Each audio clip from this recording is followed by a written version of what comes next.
So you finally get it. You're getting ready to go to strike phase, and now it's time. Now it's time for the very first experience of being a no kidding JTAC. You've trained up. You're ready to go.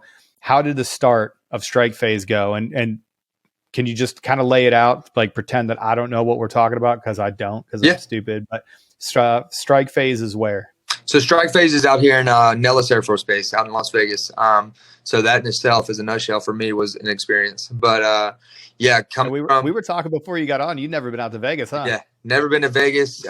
Again, small town. I graduated with 22 people in my town, or in my class. So coming here and seeing these big lights and these big buildings was definitely an experience for me. But it was cool. I'm glad that was paid for by the Air Force. Thank you.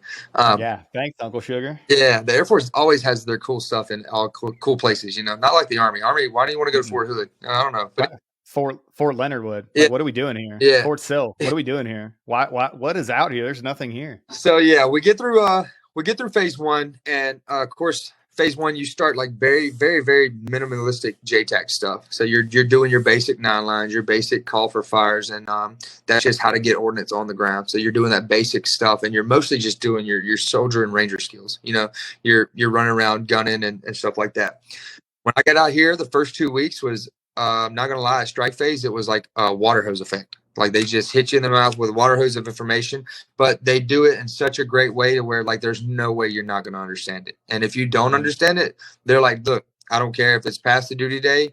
Here's my phone number. Hit me up. Guess what? On the weekend, hit me up. Let's do some extra training. And that's the cadre coming to us. And we had never really felt that from cadre because, obviously, like you said, the cadre had to have a certain persona going through the whole schoolhouse situation.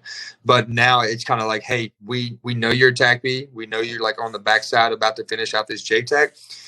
There's no more trying to trip people. There's no more trying to weed out the weak. It's like, hey, we want to teach you. So, and that to me was awesome because these guys really care out here and they're really good at what they do. And they have no problem putting in more effort and more time out of their day to teach you. So, the first 2 weeks was water hose effect of information, mostly of the same stuff we've already went over, but just more in depth. Teaching us more how to do it, how to read a whole con-op, how to process that information, how to take everything out of a con-op and apply it to our situation, and start building our plan as a JTAC. How are we going to integrate these fires and these air power with the Army? What are we going to do? So it was really awesome getting that. And then for us, it was kind of a little different just because of the way we got air. But we went out to the FTX at week 3. So we go out to Fort Irwin, California, where NTC is for all the Army guys. We go out there and we get our live air from Blue Air. It's just a company that flies these little planes that and their previous pilots or anything like that. So they work with us through 9 lines, and we go through a whole FTX, which is awesome because it's like, hey, you have a different mission every other day. So you have a mission one day, and then you'll train up for the mission the next day as far as like your planning, and then you have a mission again. So it's like every other day you're doing a mission, which is awesome because in phase 1, it was more like, hey, you may have a sim every 2 to 3 weeks. Here at phase 2, you have a sim every other day, whether it be at the FTX, whether it be out in the MOA, or whether it be in the sim rooms itself. And I think that is what really just gave you more reps, more time of planning, and you're getting with your guys on the team, and you start bouncing ideas off of each other. And it's just like, man, I'm just so many brain cells being made right now, Yeah, exactly. What was it like that first time on a radio where you were no kidding the guy talking to an aircraft, and did you feel like you made it? Like you could say yes, you could tell me yes. All right. So at first we get the PC-9s, obviously they're just the training planes. So like, that sounds cool. That's awesome. You're like, man, that's cool. But we actually got an opportunity the other day to go out to the live range out here and work with some A-10 bubbles. Let's go. So getting that first time and getting to actually give that cleared hot call and see those 30 Mike rounds come off and hit a target that you nominated, and that's a feeling where you're just like, you want to call mama and be like, Mama, I think I made it, Yeah. Man, and good on you because you did, man. Call in live. Like, imagine how many people you'd have to talk to in the world. You'd have to line everybody up in the world. You have to go down the line and go, have you ever called in live ordnance from an aircraft? Have you ever called in live ordnance? And you got to do it. And you got to do it next to some of your best friends under the watchful eye of instructors out of the strike phase. That had to be just an absolutely good feeling. It was awesome. I actually got to do it with the guy you mentioned earlier, Master Sergeant Perrin. Yeah, get it. he was out there, and what was funny was he had the birds come on first, check on and everything, and he was like, "Hey guys, we got some 2,000-pounder bombers, but the bombs, so I'm gonna drop them."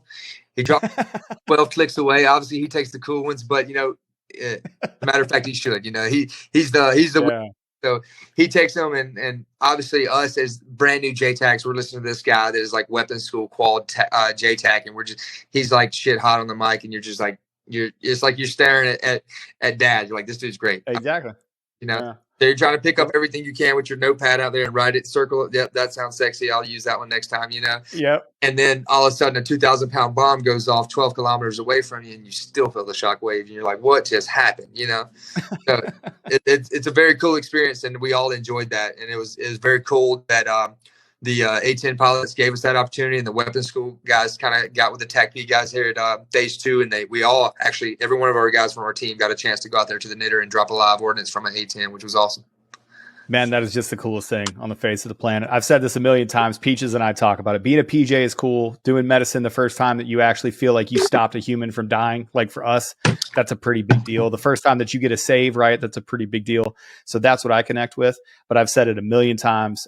Peaches actually took me out. The first time that I ever dropped live ordnance, Peaches took me out in England, and I got to call in under his watchful eye and actually call ordnance. And the second that it went off, I looked at him and I said, hey, man, I know now why people want to be a combat controller. People want to be a JTAC. People want to be a TACP. So that had to be an amazing feeling. And